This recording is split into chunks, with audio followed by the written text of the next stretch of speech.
Realizando esse seu trabalho, assim, agradeço muito mesmo, né? Eu acho que nesse momento de pandemia a gente está afastado, mas esses pequenos momentos que a gente consegue socializar as coisas, talvez seja o que tem nos tornado mais humanos, né? E a gente tem, desde junho, feito esse esforço de tentar trazer pesquisadores que têm esse tema sobre cidade, sobre diversidade, né? Para estar trocando essa ideia, né? Sempre com esse intuito, né? Mais de troca de experiência, né? Então, eu te passo a palavra, meu amigo, e é contigo agora. Tá muito bem. Quero agradecer imensamente ao Jesus, a equipe do Leipzig, eu não sei se é assim que se pronuncia, Jesus. Isso mesmo. A todo mundo que está envolvido aí nesse evento. Agradecer imensamente o convite, é uma honra poder estar aqui com vocês hoje, falar um pouco sobre as minhas pesquisas, né, os meus itinerários, aí, os meus trajetos de investigação sobre cidades e imagens aqui no Rio Grande do Sul. Jesus, eu e outros colegas aqui estivemos envolvidos aí em alguns GTs, já em eventos, né, na reunião de antropologia do Mercosul, em RBAs, enfim, em eventos que nós temos nos encontrado aí dentro desse mesmo espaço de problemas, de questões, né, e buscando produzir, trocar, né, esses espaços nossos aqui de troca, de interlocução são fundamentais, então é um prazer poder estar aqui hoje, agradecer imensamente, já vi aqui a presença da Luísa, do Alex, da Cornélia, da Chica, várias figuras conhecidas, então aproveitar aqui esse espaço, né, disse ontem na nossa reunião ampliada do Na Visual também, que a pandemia tem claro que é uma situação muito difícil, muito complexa, né, fica aqui também uma homenagem às vítimas, né, a todo esse problema que nós estamos vivendo nesse caos, né, nessa pandemia, e pela dificuldade extrema, né, de coordenação das ações para controlar esse problema, nível, né, nacional, mas mundial também. Mas, de outro lado, nós temos nos encontrado, né, isso tem fortalecido, para falar um pouco do tema que a gente vai abordar aqui hoje, essas redes, né, através das tecnologias da informação e da comunicação, nós podemos nos manter conectados aí, apesar da distância física, né. As universidades também, nós estamos em aulas remotas aqui na URGS, então, de alguma forma, essa também é uma realidade, mesmo para quem está mais próximo, né. Então, de novo, né, reforçar, espero que esteja, né, que seja proveitoso, né, o que eu vou trazer para vocês, e vou compartilhar um pouco do que eu vim produzindo, né, eu estou, só para início de conversa, né, eu estou atuando na Universidade Federal do Rio Grande do Sul, na URGS, num campus, que é o primeiro campus fora de sede da URGS, que é no litoral norte do Rio Grande do Sul. Eu moro em Osório, o campus é entre Osório e Tramandaí, né, na cidade de Tramandaí, e nós temos aí cursos não muito tradicionais e alguns cursos tradicionais também, né? Então estou vinculado às ciências sociais, à licenciatura em ciências sociais à distância, né, e os cursos aí de bacharelado interdisciplinar em ciência e tecnologia e o bacharelado em desenvolvimento regional. Tá? Então, sigo trabalhando nessas mesmas perspectivas, né, como Jesus colocou, o convite foi para falar sobre a questão das territorialidades negras. Esse é um tema que eu vim desenvolvendo aí ao longo da minha formação em antropologia, né. Eu produzi aí a minha tese de doutorado sobre esse tema, vou comentar um pouquinho sobre isso, e vim fazendo outros esforços de pesquisa, depois a gente pode comentar um pouco também dentro dessa linha. Ultimamente tenho trabalhado na interface com esse tema, mas abrangendo outras populações, né, populações tradicionais, de maneira mais ampla, aqui no território do litoral norte, também com populações negras, né. Mas eu vou apresentar sobretudo o que eu vim discutindo e produzindo na interface entre antropologia urbana e antropologia visual, trabalhando sobretudo com Caxias do Sul, mas principalmente com Porto Alegre, que é a nossa cidade, onde, né, morei por 10 anos, onde nós concentramos aí muitos esforços de pesquisa, junto à equipe do Banco de Imagens e Efeitos Visuais, do Núcleo de Antropologia Visual, nesse sentido que eu vou apresentar para vocês, tá? Eu vou colocar aqui a minha apresentação em tela cheia, então não vou ver mais este mosaico. Qualquer coisa, vocês, por favor, me avisem aqui pelo fone, tá?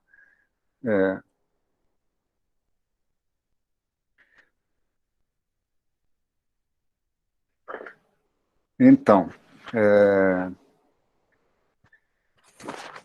no seio disciplinar da antropologia, eu venho realizando essas minhas pesquisas, enquadrando territorialidades, identidades e memórias, né, trabalhando memória coletiva, especialmente entre populações negras em cidades do Rio Grande do Sul, enfocando a questão das transformações urbanas e dos processos de territorialização, desterritorialização e reterritorialização desses grupos. Essas minhas experiências de pesquisa etnográfica, elas têm a ver com grupos que vivem processos de afirmação de identidades, de politização dessas identidades, né, e de demarcação de territórios em meio a essas cidades, né. Nessas minhas incursões etnográficas junto a esses grupos, a produção de imagens sempre emerge como um instrumento fundamental de pesquisa, de interlocução, e muitas vezes são momentos distintos que envolvem demandas dos próprios grupos de produção de imagens e, né, de narrativas que sejam, né, divulgadas e que muitas vezes se inserem nesses processos políticos, né, de demanda por direitos e de demanda por visibilidade, sobretudo, né. Então, estou partindo aqui desses processos das dinâmicas territoriais nessas nossas cidades, Caxias do Sul e Porto Alegre, capital do Rio Grande do Sul, né, e Caxias do Sul é a segunda maior cidade do estado, uma cidade que foi reconhecida em 2013 como a segunda região metropolitana do estado do Rio Grande do Sul. Aqui nós só temos duas, né? É diferente, por exemplo, pensar isso em termos, né, administrativos, na comparação com Santa Catarina, por exemplo, que tem 5 regiões metropolitanas, se não me engano. Aqui no Rio Grande do Sul foi essa segunda que foi reconhecida. Tem um processo de metropolização que a gente discute, mais em termos ali do que nos traz o cima, né? Em termos de uma vida mental da metrópole, da multiplicação dos estímulos e assim por diante, mais do que em termos de função administrativa, um pouco isso que a gente veio discutindo, mas de qualquer maneira também é uma região metropolitana atualmente, né, reconhecida como. Vim fazendo algumas pesquisas também em Osório, mas eu não vou enfocar isso na apresentação de hoje, depois, se sobrar tempo, a gente pode comentar um pouco sobre isso, tá? Pensando, assim, um tema que sempre me despertou muito interesse são esses processos de territorialização, desterritorialização e reterritorialização desses grupos, né? Esse conceito de território é um conceito fundamental para mim, porque ele está presente na bibliografia, mas também porque ele é muito apropriado, assimilado pelos próprios grupos nos seus processos políticos de demanda por direitos, né? Essa ideia do território, a noção do território, é uma noção que circula, né, entre esses meios acadêmicos, esses meios militantes, os meios políticos e os próprios processos identitários desses grupos, né? Então, Porto Alegre, né? Trabalhei com algumas comunidades quilombolas, né, com quilombos. Eu vim de uma pesquisa no início, né, da minha formação na antropologia sobre transformações urbanas. Trabalhei com o processo de abertura de uma grande avenida em Porto Alegre, a Terceira Perimetral, e como as comunidades acomodavam esse processo de transformação nas suas memórias coletivas, enfim, inspirado pelas pesquisas da professora Ana Luísa Carvalho da Rocha, professora Cornélia Ecker, no banco de imagens. E no mestrado eu me deparei com essa comunidade, que é a comunidade do Quilombo do Areal, a partir de um trabalho junto ao Museu de Porto Alegre, o Museu Joaquim José Felizardo, que tinha um projeto curto de 3 meses de pesquisa junto a essa comunidade sobre memória e patrimônios.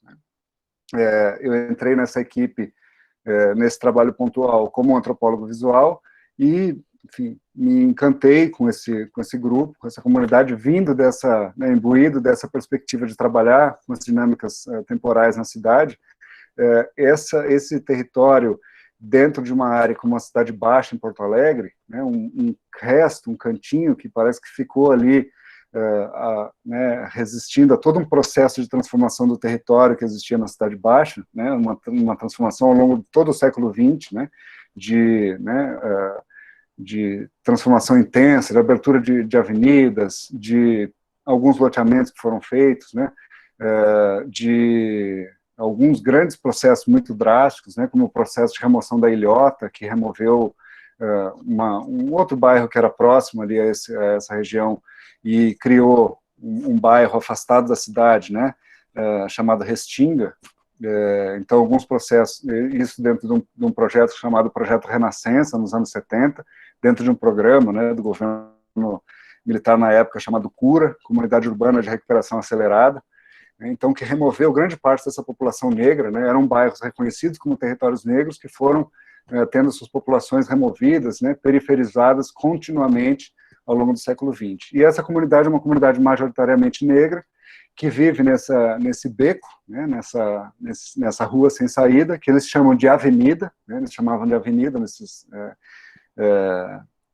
essa forma de ocupação dos miolos de quadra por casas geminadas, geralmente de aluguel, para populações de baixa renda, né, de aluguel barato, né. Então, essa comunidade foi uma comunidade que sobreviveu a todo um processo drástico de transformação da Cidade Baixa e, por conta dessa sobrevivência, né, e resgatando as memórias do próprio areal da Baronesa, que era esse território amplo, que foi completamente descaracterizado, se auto-reconheceu como remanescente de Quilombo, enfatizando que eles eram os legatários de toda essa memória negra da cidade de Porto Alegre e algo que foi um processo bastante intenso que ainda está acontecendo, de, por exemplo, afirmação dessas identidades de retomada do carnaval de rua em Porto Alegre, dos blocos de rua, do samba, da música popular, e desse modo de vida, né, dessas sociabilidades específicas, dessas maneiras específicas de relações de vizinhança que eles têm, né, tão característico, né, sui generis, no contexto urbano onde eles estão inseridos, né. Então, vou mostrar algumas fotos. Trabalhei muito com a questão das sociabilidades, trabalhei bastante com essas questões da vizinhança, com essa sociabilidade quente, né, para usar uma ideia do Simmel, que as sociabilidades têm temperatura, né, as relações sociais têm temperatura, essa metáfora. Então, sociabilidades muito próximas, muito calorosas, as pessoas que se reconhecem, as narrativas, né, as conversas entre os vizinhos, como eles vinham contando os seus processos né, as suas narrativas biográficas, né, os processos de mudança que eles vinham acompanhando. Essa dona Gessia, aquela que apareceu ali antes, a dona Gessia era presidente da associação, seu Flávio, aquela anterior, dona Edna, seu Flávio também contando dos moradores mais antigos. Vocês viram que é um branco, né, que era um dos mais antigos moradores, ou não morava mais ali nesse período, mas era um dos grandes narradores, um dos grandes conhecedores desse território. Isso são frames de vídeo, tá? Depois eu posso contar um pouquinho para vocês. Então, trabalhei sobretudo nessa comunidade, né, na minha dissertação de mestrado, orientada pela professora Cornélia, muito brilhantismo, que sempre tem uma presença muito importante em toda a minha trajetória, e continua, né, como referência fundamental, pensando aqui essa comunidade como uma comunidade sui generis no contexto urbano de Porto Alegre. Então, a partir dessa ideia da noção de uma existência de uma geopolítica das populações urbanas, né, para usar um termo do David Harvey, busquei pensar aí, a partir desses estudos, a disputa simbólica entre os grupos étnico-raciais e os jogos identitários que se intensificam com o crescimento da fragmentação cultural nessas cidades, né. Então, por que eu quis trazer, e está lá no título do livro, né, a ideia das raízes, né, da raiz, né, como uma noção, uma metáfora que permite articular territorialidades, identidades e memórias, né, e a metáfora da rede, né, pensando desde as redes que compõem os grupos sociais, como nesse caso uma rede de vizinhança, né, pensando a cidade, né, como uma rede de redes, como nos traz o Ranners, e mesmo pensando os elos entre os sujeitos que vão atuar nas políticas de proteção à diversidade cultural, patrimônio, né, como é o caso do Museu Joaquim José Felizardo, que tem uma trajetória de vinculação com essa comunidade, né, e outras instâncias governamentais e não governamentais, mas também pensando a própria etnografia como um processo de construir e atravessar redes de relações, né? Essa ideia a etnografia também é um processo de construção e de tessitura, né, de redes de relações. Então, meu trabalho de mestrado foi, sobretudo, mergulhar nessas redes de vizinhança, estar com eles e fotografar, devolver, levar fotografias, produzir imagens em vídeo também, um documentário que não foi finalizado, que a gente ainda pretende retomar e levar para a comunidade. Tem projetos aí que a gente acaba não concluindo da maneira como, né, imagina no período. Tá? Então, para apontar de maneiras gerais, né, o que eu quis trazer, né, diante dessa apresentação a partir da comunidade do Quilombo do Areal, né?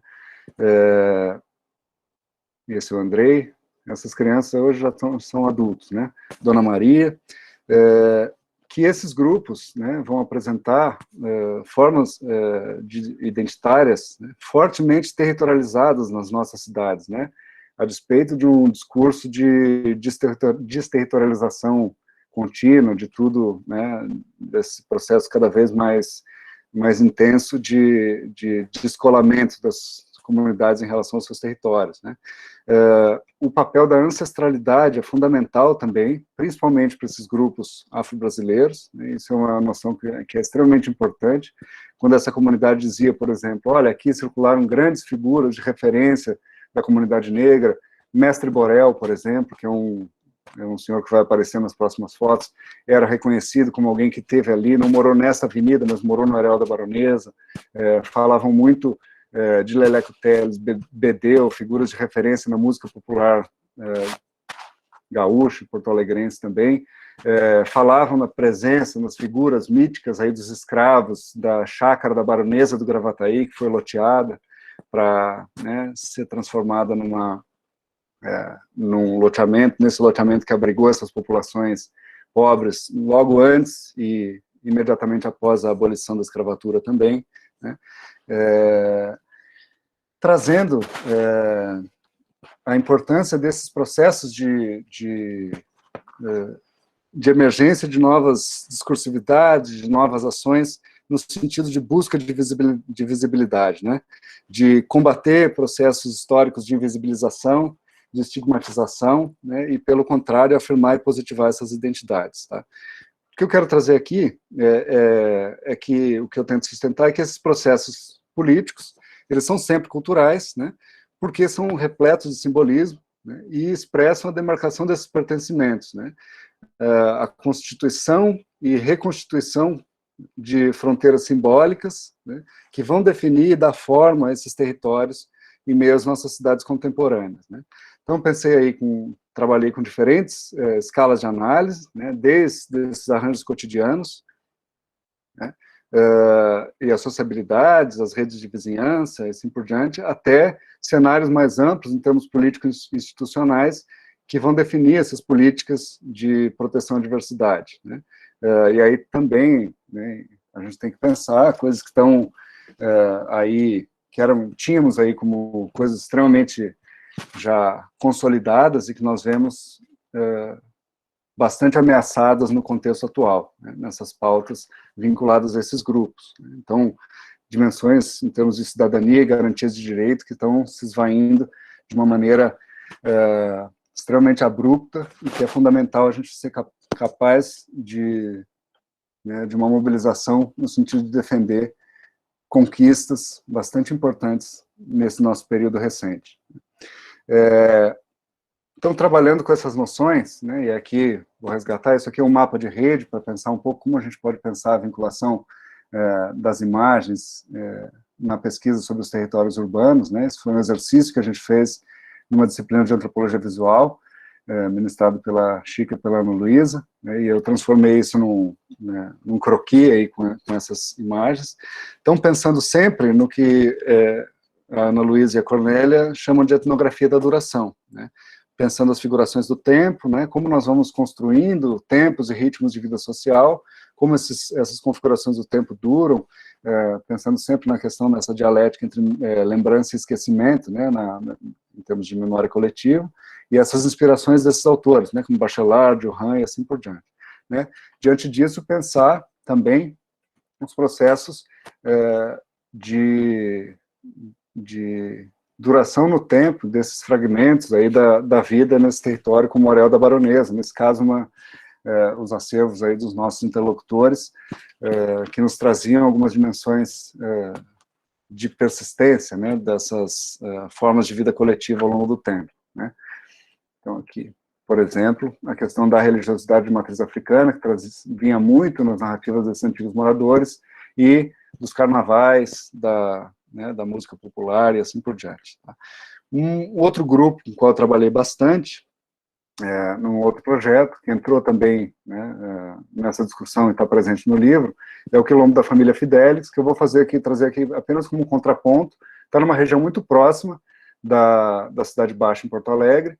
É um grupo que vem majoritariamente de Santana do Livramento, que é uma cidade na fronteira, né, do Rio Grande do Sul com o Uruguai, e tem uma trajetória bastante diferente de alguns homens que, em condições de vida bastante difíceis na sua cidade de origem, se reterritorializam num canto de Porto Alegre que sobrou depois da expulsão, da retirada da ilhota, dessa região da cidade.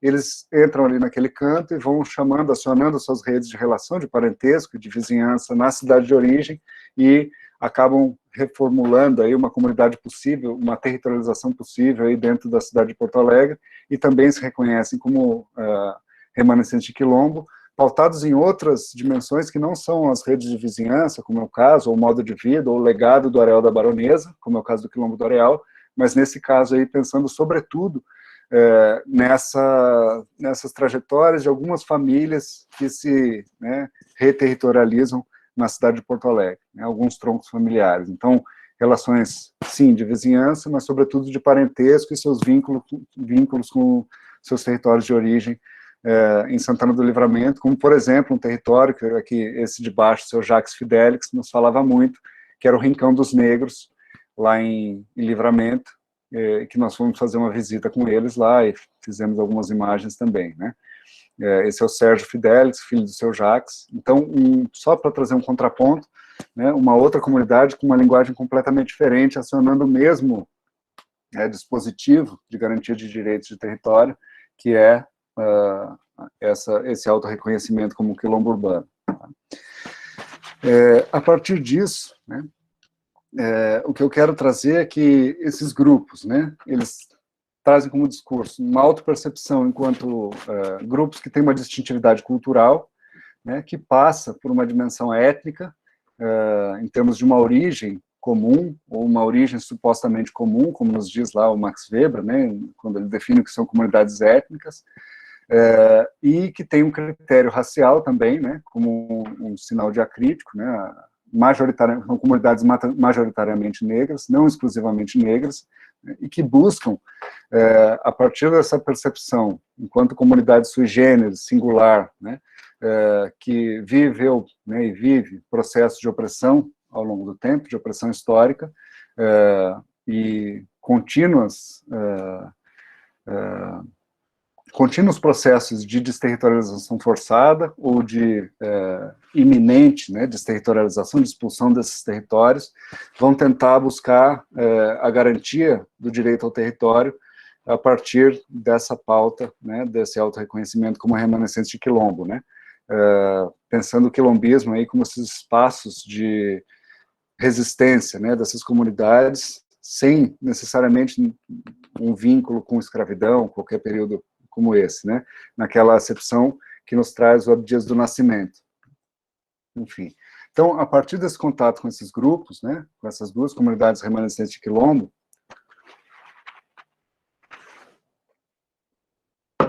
nós fomos instigados, ou seja, são estudos que partem de demandas das próprias comunidades ou de partes dessas comunidades, né, organizadas, no contato com o Museu Joaquim José Felizardo, nós desenvolvemos também um outro trabalho, né, a partir da demanda da comunidade de uma congregação afro-religiosa, a CEDRAB, Congregação em Defesa das Religiões Afro-Brasileiras, aqui sediado em Porto Alegre também, para produção de um documentário. Nós fizemos um projeto, fomos chamados, concorremos a um edital, que, né, foi submetido a um edital da Petrobras Cultural, foi financiado, houve uma troca de governo na Prefeitura Municipal, né, vinculada aí à Prefeitura Municipal de Porto Alegre, a coordenação da memória cultural. Foi um processo bem tenso, né, essa troca de equipe, de coordenação da memória cultural, mas acabou que o documentário, nós fomos chamados a produzir o documentário, eu atuei como pesquisador de campo, é um documentário que se chama A Tradição do Bará do Mercado, alguns de vocês aqui conhecem, muitos de vocês conhecem, né, e o processo de produção desse documentário que me interessa e que eu relato um pouco na minha tese, que foi publicada como livro, que é esse livro que o Jesus mostrou aí no início da apresentação. Esse projeto, né, que parte da demanda da CEDRAB, ele visava o reconhecimento dessa tradição, né, que é a tradição do bará do mercado público, essa tradição que nos mostra, né, a existência de um bará, que é um orixá do panteão do Batuque do Rio Grande do Sul. O bará é o dono dos caminhos, é o dono das chaves, né, das encruzilhadas, ele é o orixá da fartura, da comunicação, da troca, né, é o primeiro, é o que dá todo o movimento, né, a dinâmica vital na cosmovisão desse grupo, e tem um bará assentado no Cruzeiro Central do Mercado Público em Porto Alegre. Esse bará, existem versões diferentes, né, sobre quem fez esse assentamento, se foram os próprios escravos que construíram o mercado público, né, no século XIX, ou um príncipe africano que viveu em Porto Alegre no início do século XX, príncipe Custódio, né, então tem versões diferentes sobre esse assentamento, mas o fato que nos dizem esses afro-religiosos é que eles sentem, e aquele é um território para eles vital, né? Então, é uma tradição que colore e que dá contornos sagrados ao mercado público, como um território importantíssimo para a comunidade negra de Porto Alegre e para a comunidade afro-religiosa de maneira mais ampla, né? Essa tradição toda, né, envolve, sobretudo, um ritual, né, que é um ritual que eles chamam do ritual do passeio. Todos os afro-religiosos, quando se aprontam, né, quando se iniciam na religiosidade do Batuque do Rio Grande do Sul, né, esse conjunto polimorfo que foi denominado aí de Batuque do Rio Grande do Sul, se chama também de nação, né, tem outras denominações, todos os afro-religiosos, quando se iniciam, têm que fazer o ritual do passeio, né? O passeio é um processo de saudação e reverência a esse orixá. Depois que esse iniciante, né, quem está sendo iniciado, cumpre uma série de elementos rituais, aí, né, do processo ritual dentro do terreiro, saem do terreiro e vem para o mercado público para fazer o ritual do passeio. No ritual do passeio, né, aqui está o Cruzeiro Central do Mercado Público. Hoje, essa foto que eu quis trazer simbolicamente, ela é importante porque marca essa questão de uma certa invisibilidade, né? Eles dizem que é nesse Cruzeiro Central que está assentado o bará, e agora existe aí, eu ia trazer uma imagem, acabei não trazendo, desculpe, um marco de referência que faz parte de um outro grande projeto que foi desenvolvido junto à comunidade negra também, que é o Museu de Percurso em Porto Alegre, né, o marco do Bará do Mercado, que foi produzido com artistas plásticos na interlocução com grupos dessa comunidade, inclusive, né. Aqui a gente tem elementos do ritual do passeio, né, que vinculam aí o mercado público, né, a gente viu ali o Cruzeiro Central do Mercado Público, a área à beira do Guaíba, ali no Cais do Porto, bem na frente do mercado público, né, que a gente acompanhou um grupo, são frames de vídeo também do documentário do Ritual do Bará do Mercado, né, esse grupo paramentado, né, fazendo a sua reverência ao Bará do Mercado, né. Então, é um lugar de fartura, né, nos dizem, é um lugar onde eles sentem a transcendência, né, esse tempo. E aí nos diz o Babadiba, que foi esse que está aparecendo aqui na direita da imagem, ele nos diz, quando a gente pisa aqui no mercado público, parece que a gente volta 100, 200, 300 anos. Né? Esse é um momento que está aqui retratado, foi bastante interessante no processo de produção do documentário, porque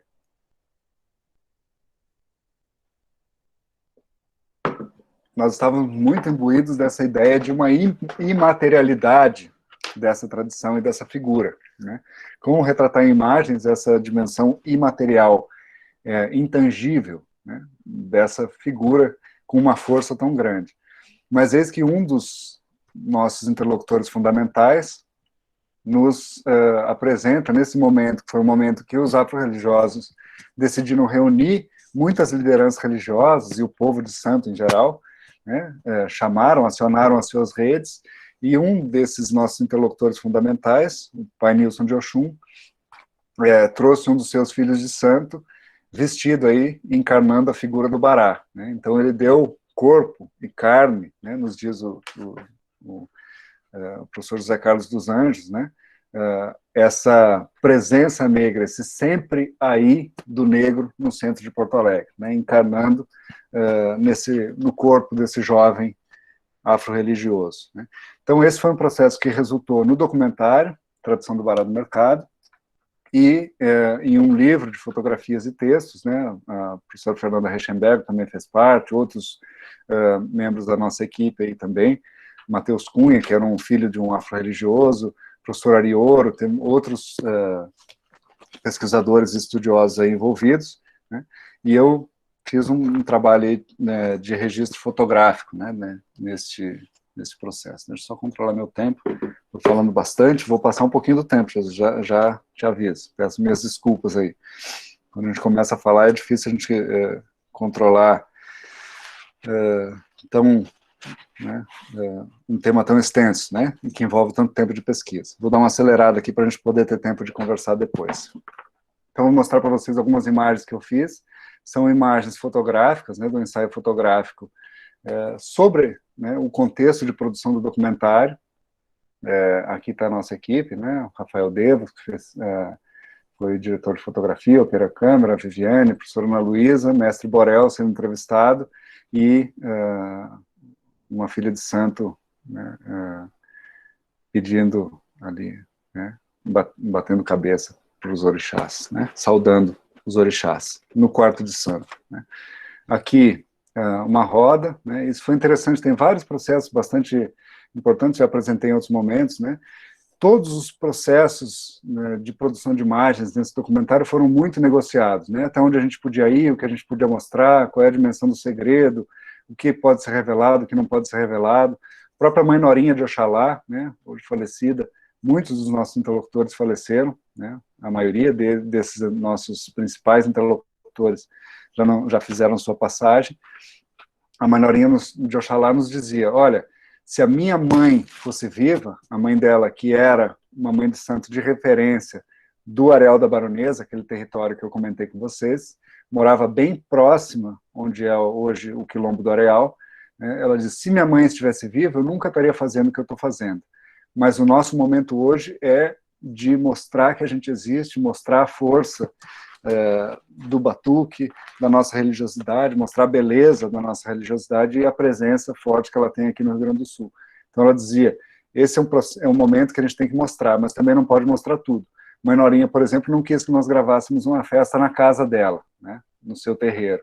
De outro lado, Babadiba, de Iemanjá, nos permitiu a gravação dos momentos iniciais de uma festa, né, uma grande festa de Iansã no terreiro, mas o combinado foi, assim que o primeiro orixá se manifestar, vocês desliguem a câmera, porque a gente não pode registrar e não pode mostrar o orixá no mundo, né, quando o sagrado se manifesta, né, na vida, né, no terreiro, ou nesse espaço, né, sagrado do terreiro também, no cotidiano, né.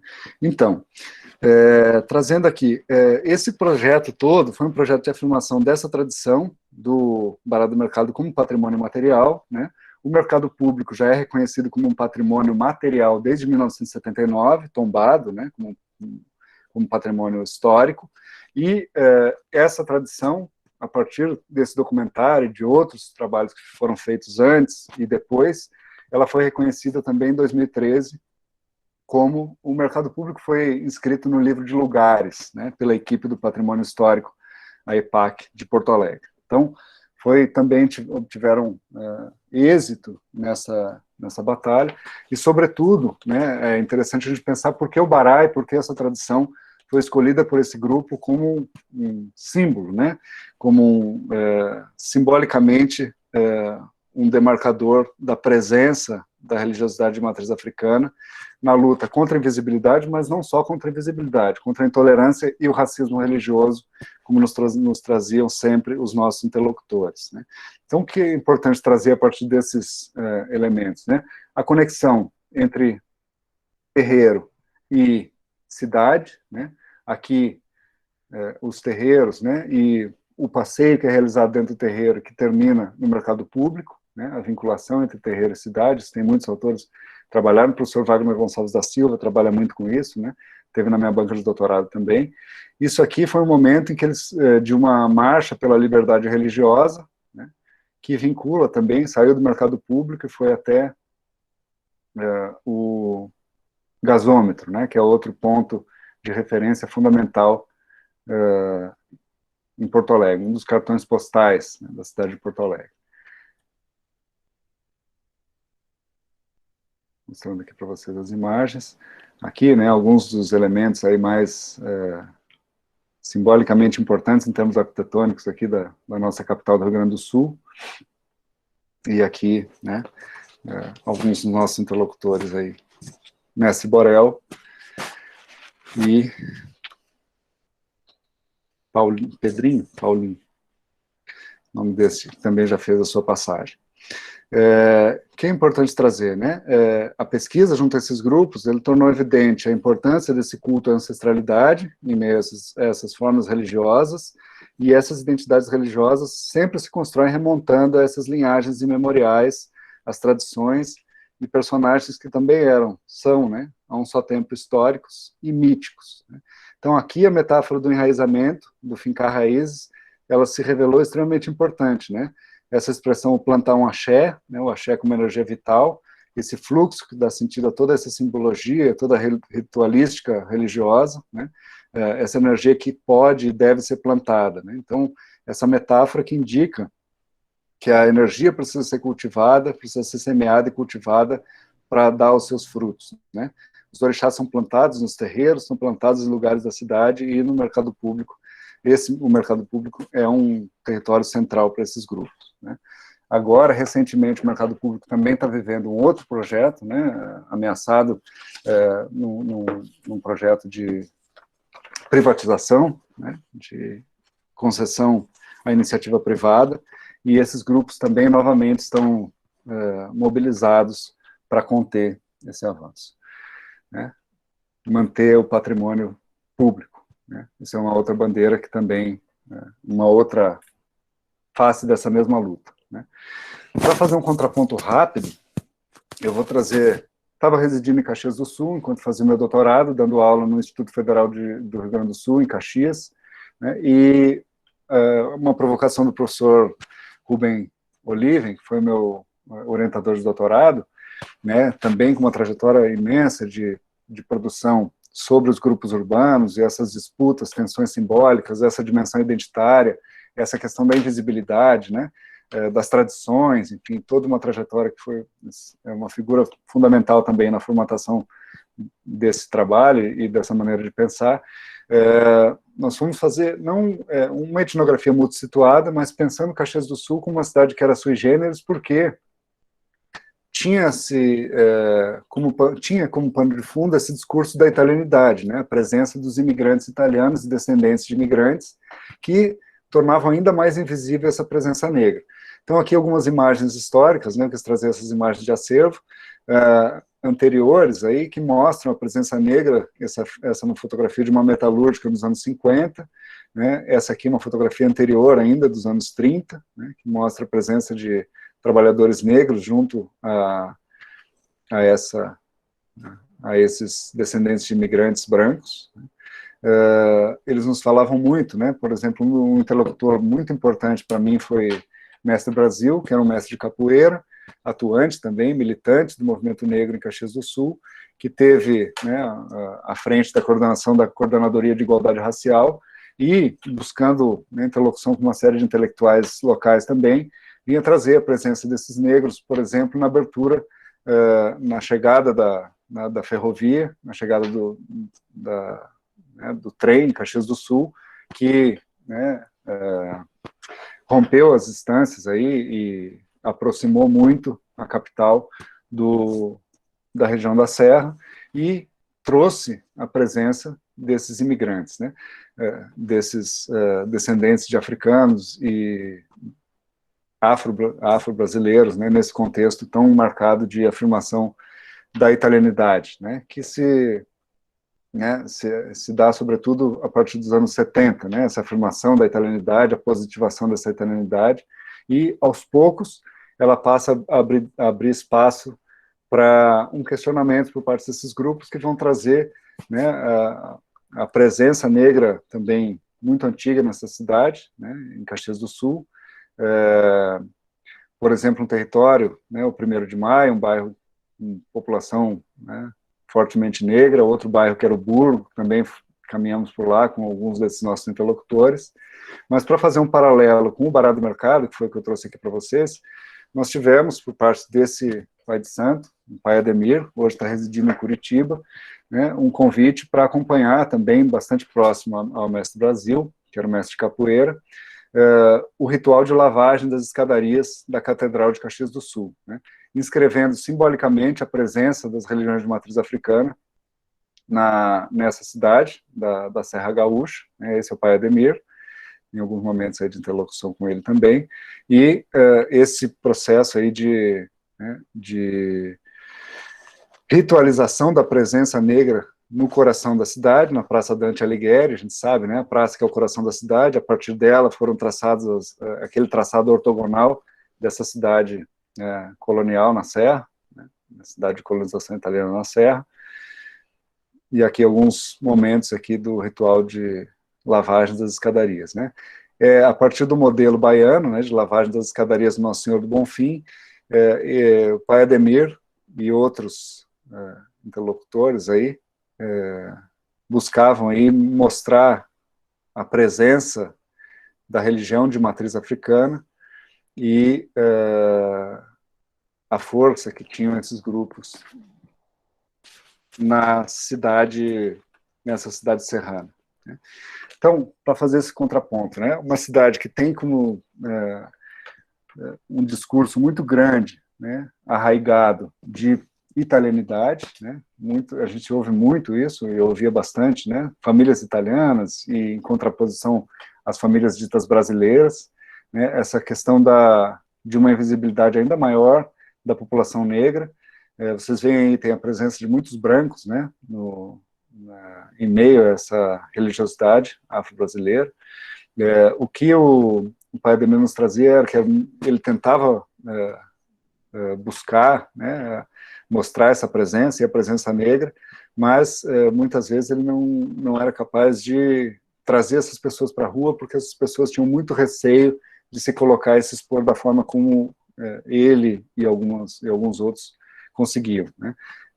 Demarcar essa territorialidade, né, essa presença e buscar visibilidade no coração da cidade, né, no seio, né, do símbolo maior aí, na frente da praça da Igreja Católica, né, era algo para ele fundamental e que repercutiu bastante nessa cidade serrana. Então, o que é importante a gente trazer aqui, né? Não é uma presença, nesse caso, imemorial, para fazer um contraponto em relação ao que a gente tem lá no mercado público, né? A presença desses escravos que construíram o mercado público, mas, de alguma maneira, uma presença antiga, que estava sendo demarcada de um modo novo, né? Em uma cidade efervescente, tá? De grande mobilidade populacional, em um ritual, né, para pensar um pouco, não vou trazer aqui, mas a teoria dos rituais, né, inovador, com molde no modelo baiano, né, e que é praticado em diversos lugares, né. Então eu fui fazer uma breve pesquisa, né, e descobri, por exemplo, que em Olinda se fazia a lavagem das escadarias de uma das igrejas, não sei exatamente qual, há cerca de 30 anos, né. Em Olinda, uma cidade que tem uma presença tão marcante, né, da negritude. E nesse caso, Caxias do Sul também trazendo uma imitação, uma mimes, né, desse modelo baiano, mas adaptando a sua própria conjuntura, né, trazendo, a partir desse modelo, né, alguns fundamentos cosmológicos dessas religiões de matriz africana. O pai Ademir nos dizia, não, o que a gente faz aqui, mais do que para nós, é para apaziguar os espíritos que já sofreram tanto com essa segregação que a gente tem aqui, né, com o racismo e assim por diante. Então, esse território sendo material simbolicamente partilhado ou ocupado, né, pelas religiões de matriz africana, com seus próprios esquemas de pensamento, né. Enfim, esse é um pouco o contexto, né, de pesquisa que está retratado lá nessa obra, no livro, e para fazer, aí eu vou pedir mais 5 minutinhos de paciência para vocês, para poder somente concluir, que eu quero contar como esse foi um produto resultou na minha tese de doutorado, a gente continua pesquisando, né? E um processo que eu fiz que foi bastante importante foi o de devolução da tese para esses grupos, né? Então, para o pai Ademir, por exemplo, para o Mestre Brasil, em Caxias do Sul, para todos os nossos interlocutores, no Quilombo do Areal, no Quilombo da família Fidelix, também para os nossos interlocutores na produção do documentário do Bará do Mercado Público.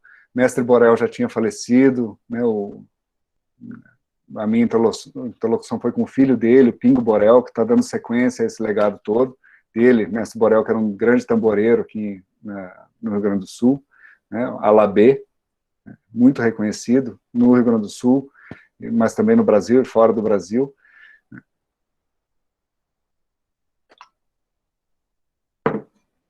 E aí, em um dos momentos que eu estava fazendo essa devolução, no terreiro do Babadiba de Iemanjá, ele convidou, né, alguns intelectuais, né, estudiosos, do seu terreiro, que é uma comunidade num bairro, né, periférico de Porto Alegre, na Vila São José, no alto de um morro.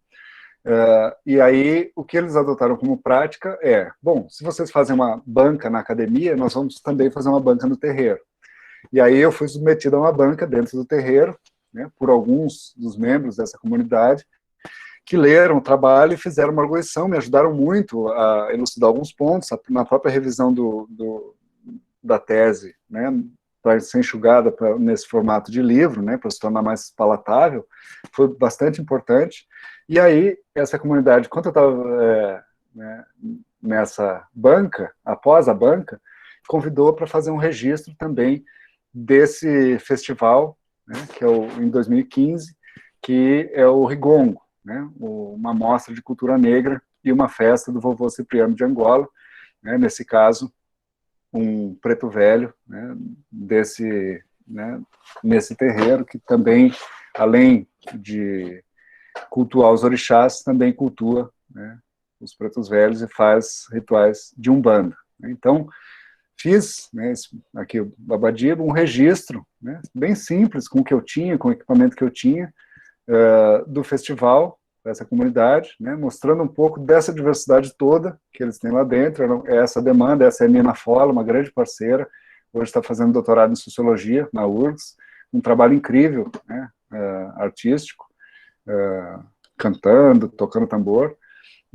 Mestre Jaburu, também filho do mestre Borel, né, mestre de capoeira mestre Borel era o tamboreiro, né, Guto Bafemi, ali mais atrás também, uma grande referência na capoeira em Porto Alegre, mostrando aqui um pouco da diversidade de tudo que eles fazem no terreiro, né, samba de roda, capoeira, né, aqui o Akin, um nigeriano, mostrando um pouco, né, falando sobre o tambor, né, e a comunicação a partir do tambor, né, e aqui um retrato do momento final, que foi a festa, né, e a chegada do vovô Cipriano. Nesse caso, um preto velho, e os pretos velhos não têm aquela mesma interdição em termos do registro em imagem que os orixás têm quando estão no mundo, né. Então, fiz esse processo, e nós, a partir dessa interlocução, produzimos um artigo junto. Isso virou um documentário que está disponível também no YouTube, depois eu posso passar o link para vocês. Enfim, só para mostrar como o nosso processo de pesquisa é um processo contínuo, né. O que eu quero trazer, só para concluir, né? Estamos pensando aqui, sobretudo, nessa dimensão temporal, né, de tempo, identidade, território, né, pensando as questões étnicas, as questões étnico-raciais, né, eu como pesquisador branco, na interface, né, na interlocução com esses grupos, né, me irmanando nessa causa de combater a discriminação racial, de trazer, né, visibilidade, reconhecimento a esses grupos, né, embarcando nesses pleitos e tentando produzir junto, né, produzir conhecimento junto, buscando, né, essa noção de que toda a identidade étnica ela vai envolver um sentido de uma origem comum, uma origem presumida ou não, né, e que, portanto, envolve um trabalho de memória coletiva. Né.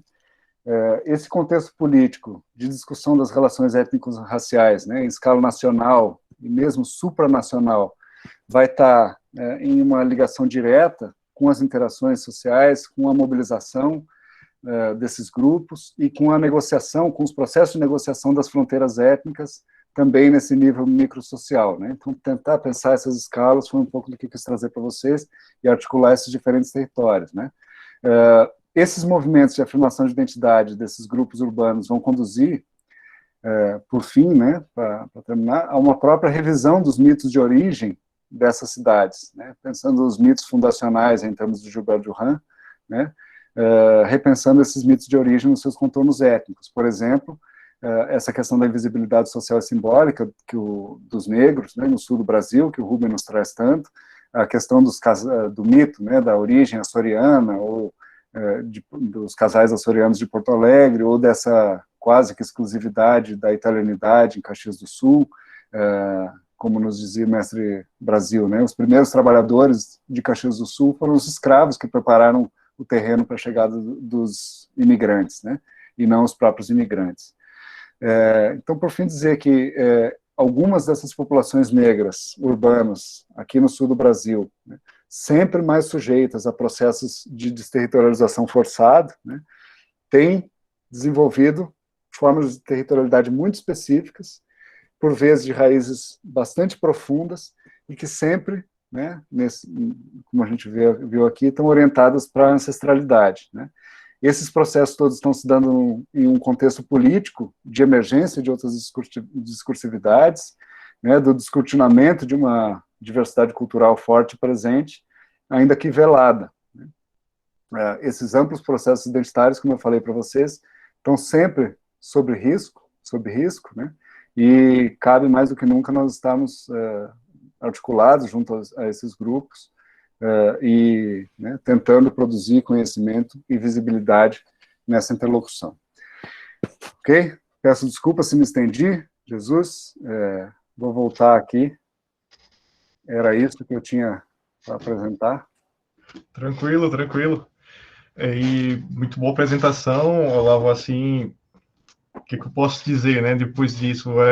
A gente está aqui com 44 participantes, e gente de todo o Brasil, né, UFOPA, Ceará, São Paulo, Rio Grande do Sul, Maranhão, Tocantins, vamos dizer, temos um público bastante diverso, né, com características diversas, e acho que o teu trabalho, ele traz justamente isso, essa questão da diversidade dentro da cidade, né, como tu falaste, né, o mito fundacional das cidades, né, como a gente pode pensar essa tensão entre aquele discurso ao Belém do Pará que a Alessandra Viviane Vasconcelos, né, tá falando, né, então essa questão da diversidade, a questão das imagens, né, de como tu demonstra que uma pesquisa com imagens, ela também está relacionada a uma pesquisa, a um trabalho de pesquisa, né, que ele tem tanto um produto imagético, mas ele também tem um produto de texto escrito, né, então, assim, tem essa relação, não é, e acho que a questão da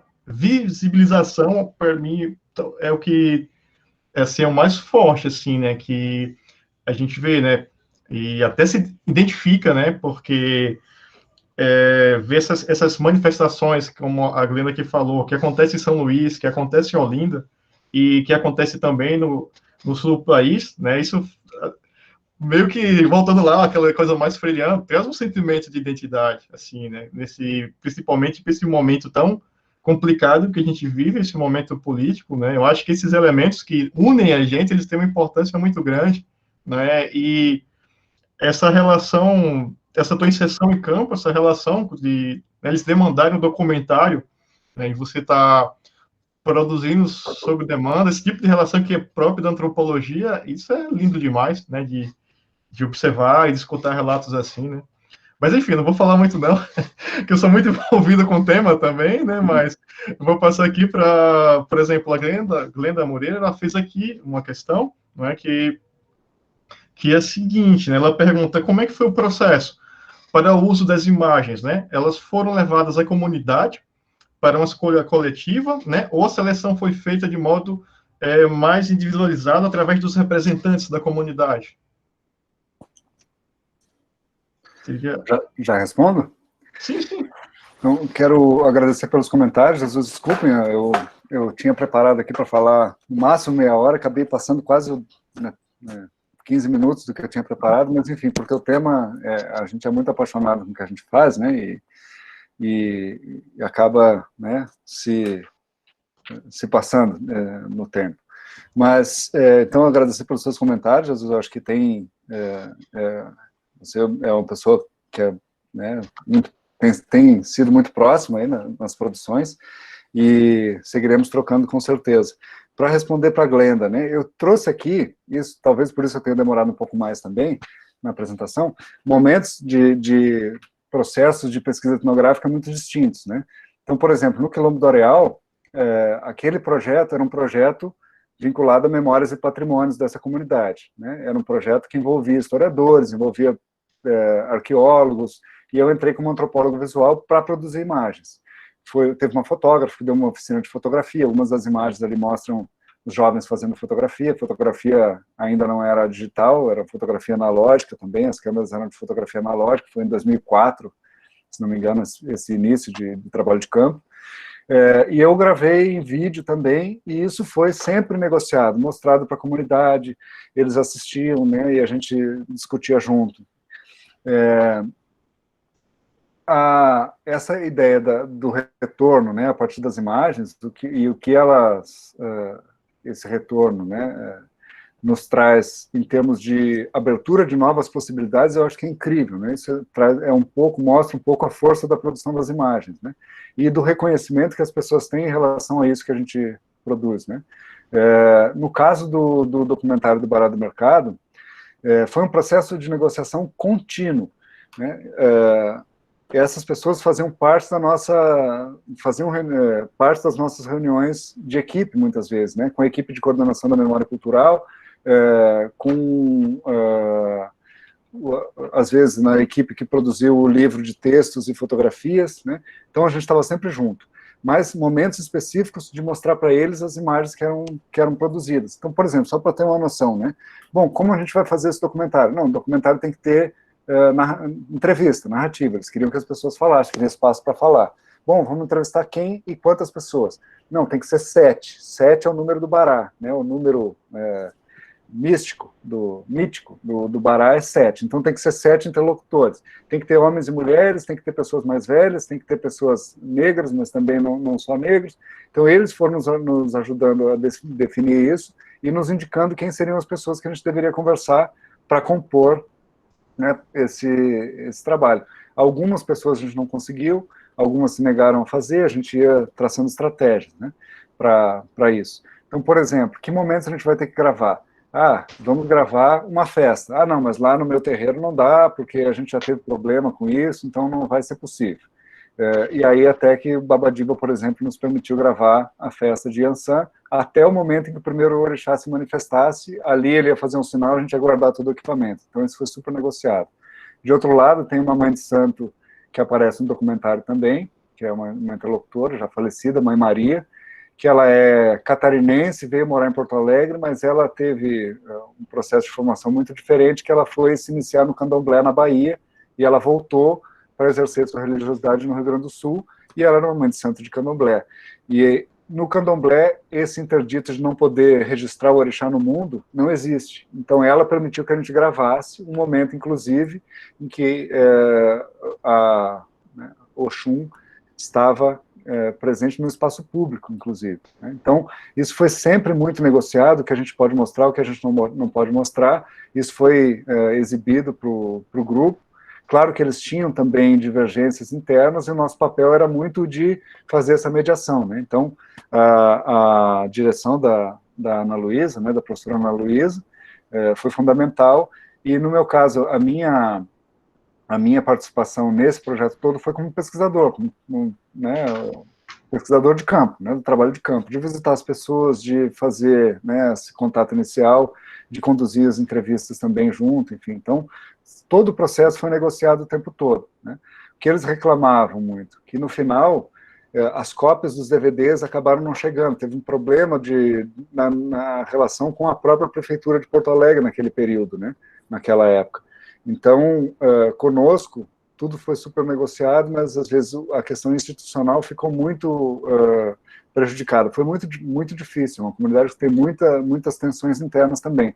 Mas a gente teve um resultado aí enquanto produto que é muito gratificante. Eu gosto bastante do documentário e o que acontece, né? Teoricamente ele não deveria estar, né, disponível, mas ele está na rede. Os batuqueiros fizeram suas cópias e colocaram no YouTube. A gente achou ótimo que isso fosse assim, né? Que estejam lá, eles se apropriam do documentário deles e para eles, né? Nós fomos instrumentos também, né, nessas demandas desse próprio grupo, o que eles queriam mostrar sobre si e o que eles queriam, né, enunciar sobre a situação do bará, do mercado, dos terreiros, e do batuque do Rio Grande do Sul, né? Como eles diziam de maneira ampla. Vocês respondem? Teria mais coisa para dizer? Então, ok, né, Patrícia falando, parabéns pela apresentação, Olavo, é sempre muito bom te escutar, queria poder te ouvir um pouco sobre a forma como perdura no tempo, né, a negação do direito à vida que a maior parte da população negra, né. As mortes violentas são a expressão mais visível disso, né, mas o direito à vida é negado de inúmeras outras formas, através da invisibilidade, da segregação, da estigmatização e principalmente da forma como o Estado brasileiro segue torturando a população negra, né, de forma velada, por meio da omissão, né. Essa é uma questão que ela está colocando. É só o que eu tenho a dizer que eu endosso as suas palavras, é um processo contínuo, né, e de muitos séculos de violência, né, violência velada, mas nem tão velada assim, né, e a gente sabe as consequências disso, né, ao longo do tempo. A gente teve recentemente aí alguns episódios bem importantes, né, de efervescência dessa causa, né, de manifestações, de mobilização em torno disso. Aí tem toda uma série de questões aí que estão, né, aí ligadas, por exemplo, ao fato de, bom, nós precisamos de um evento nos Estados Unidos para que essa mobilização ganhe força aqui também. Enfim, a gente sabe como a violência ela é mais incisiva, né, sobre essa população ao longo de todo o tempo. Alguns dos nossos interlocutores aqui diziam isso, né? Bom, o que a gente precisa primeiro, né? A gente precisa viver, né? A gente tem que ter segurança de que a gente não vai ser assassinado, que a gente não vai morrer. Então, enfim, é uma causa que para nós não tem nem palavras para expressar, né? O que eu posso dizer, né? Aí eu sempre trago essa figura do Abdias do Nascimento, né? A questão da discriminação racial, do racismo no Brasil não é um problema da população negra, né? É um problema da sociedade brasileira. O que a gente faz em relação a isso, né? Como a gente pode agir em relação a isso? Então, trazer pelo menos luz a esse problema, né? Esses problemas, e tentar encontrar pelo menos algumas formas de garantir direitos, né? Isso é fundamental. Agora, esse contexto que a gente está vivendo, como eu disse antes, é um contexto de perda de alguns direitos que pareciam já garantidos, né? A gente já estava almejando a conquista de outro patamar, né, na relação com esses direitos, e agora parece que o retrocesso é inevitável, né? Então, algumas coisas que pareciam bem estabelecidas, a gente tem que começar a dizer de novo, né? E de maneira bastante didática, né? Então, enfim, é um processo que a luta não pode arrefecer, né? É o que a gente aprende, né, na interlocução com esses grupos, né? A gente aprende que a resistência é difícil, que esses processos são processos históricos de muito tempo e que a gente tem que continuar resistindo com força, né? Sim, perfeito, Olavo. E também a questão da própria visibilização, né? Quanto mais invisível for, mais fácil fica dessa violência ser executada, né, em cima dessas populações. Nesse sentido, esse trabalho que tu faz e muitos outros de tentar dar visibilidade, de tentar mostrar, olha, as nossas cidades, elas são cidades de diversidade, cidades heterogêneas, né, cidades complexas. É necessário, talvez, a gente bater cada vez mais nisso, né, nesse esforço, né, que a antropologia urbana, a sociologia urbana tem o seu campo de estudo sobre estudos étnicos na cidade, né, desde a escola de Chicago, e estamos aí na luta, né. Mas é isso, assim, pessoal, vocês teriam mais alguma questão? Alguém quer anotar mais alguma coisa? Que já estamos passando aqui já 2 horas de fala aqui, né? Mas, assim, passou muito, muito... O assunto estava tão bom que passou tão rápido, a gente não percebeu, assim, que estava passando, né? Olha ele aqui, ó. Tá aí, ó, uma questão do Natal. Fala, professor, boa noite. Na sua pesquisa, o senhor observou alguma proximidade da religião afro com outras camadas sociais que não as periféricas? E existem alguns elementos de outras classes participando de rituais ou de outros eventos? Sim, sim, com certeza. É interessante isso também ser colocado, né? É um tema muito, muito complexo, né? É um tema extremamente complexo, porque são religiões de matriz africana, né? Como diziam, religiões de matrizes africanas. Esses próprios conceitos vão ganhando desdobramentos, né? E que tem a ver com uma questão política e com uma sofisticação da compreensão desses processos, né? Novas leituras, novas orientações, enfim. Então, e outros autores, né, que vão ganhando relevância também nessa discussão. É difícil acompanhar, né, muitas vezes. Então, uma das coisas que a gente tinha naquele período, para vocês verem como é interessante, né, tem muitos brancos no meio das religiões de matrizes africanas aqui no Rio Grande do Sul. Isso o professor Arioro já apontava nos anos 80, 90, né, e alguns dos nossos interlocutores, eles tinham uma premissa de, por exemplo, rumar para uma dessincretização, ou uma reafricanização da religiosidade, né? Ou seja, abandonar os elementos católicos, né, que estavam ali amalgamados, né, entranhados nas suas tradições. Outros diziam, não, o que eu tenho que fazer é o que eu aprendi com a minha mãe de santo, que aprendeu com a avó de santo, que aprendeu com a bisavó de santo, que veio da África. E ela dizia que a gente tinha que ir na igreja. Então, isso era muito tenso dentro da própria comunidade, né? Então, tinha várias orientações entre os nossos próprios interlocutores. Um desses, que era adepto da reafricanização, que tinha um terreiro onde, por exemplo, né, eles vinham com essa prática de dar nomes africanos para as crianças que nasciam, né? Algumas coisas de marcar muito firmemente, né, essa ascendência africana. Ele nos dizia que, olha, quando uma pessoa branca é discriminada porque ela está paramentada no espaço público, ela está sofrendo uma discriminação racial, está sofrendo racismo religioso, apesar da pele dela ser branca. Então, eu não estou dizendo que eu concordo com isso, né, necessariamente, eu estou dizendo que isso é extremamente complexo, né? Então, eles estavam trazendo, por exemplo, para a discussão essa ideia do racismo religioso. O racismo, ele se manifesta não só em relação à cor da pele, mas também em relação a essa matriz cultural, né, e epistemológica e filosófica africana, que também é continuamente negada no Brasil, né? Então, por exemplo, uma das questões que se traz muito nessas perspectivas decoloniais e pós-coloniais, é essa ideia de trazer outras linhagens que permitam confrontar o que a gente tem estabelecido nos grandes autores, nos nossos cânones, aí, que em geral vem de uma tradição europeia, né? Então isso é muito difícil também, não é fácil, né? A gente não consegue, é tanta coisa que a gente tem que dar conta, mas são cenários extremamente complexos. O que eu estou querendo trazer aqui é essa complexidade desse cenário, e isso em relação às nossas cidades, né? Então, trazer visibilidade, buscar a garantia de alguns desses territórios, pelo menos para marcar a presença de comunidades negras muito reconhecidas pela própria comunidade negra em geral da cidade, do Rio Grande do Sul. Isso é algo que esses nossos interlocutores traziam sempre, né? E muito heterogêneos internamente também, né? Nessas posições e perspectivas. Mas também a questão de classe, né? Terreiros em bairros de classe média, terreiros predominantemente brancos, intelectualizados, né? Outros que eram terreiros de periferia. Enfim, a gente circulou por entre esses terreiros. Eu continuo fazendo as minhas pesquisas aqui. Uma das coisas que eu quero fazer ainda é trabalhar com essas territorialidades negras aqui no litoral, né? A presença desses terreiros aqui no litoral, que ainda são ainda mais invisibilizados. Perfeito, perfeito. Professora Chica aqui aparecendo no visual. Seja muito bem-vinda, professora. Então, assim, não tinha como não falar, né?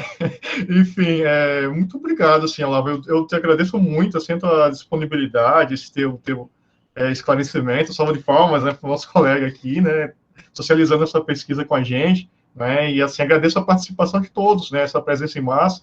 Fico muito feliz aqui, a gente tem gente de norte a sul, como eu estou falando, né? Maranhão, Tocantins, Rio Grande do Sul, São Paulo, Belém, tá super heterogêneo, super diverso, né? Assim como esse tema que a gente está trabalhando.